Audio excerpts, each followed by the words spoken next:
এবার পুজোয় তোমরা কি বর্ধমান ঘোরার প্ল্যানিং করছো, কিন্তু কোনখানে কি প্যান্ডেল আছে জানো না? চলো আমি কিছু প্যান্ডেল তোমাদের ঘুরে দেখাই। তো সর্বপ্রথম চলেছি বিবি ঘোষ রোড বিগ বাজারের সাইডের এই প্যান্ডেলটাতে।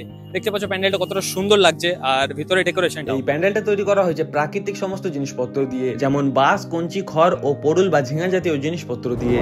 তারপর চলে আসি বর্ধমানের স্পন্দন কমপ্লেক্সের এখানের এই প্যান্ডেলটাতে।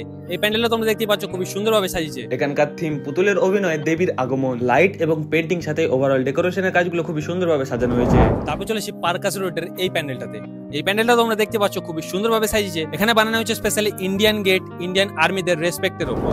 চলে আসি বর্ধমান ওভারব্রিজের সাইডে কলকাতা রোডের এই প্যান্ডেলটাতে।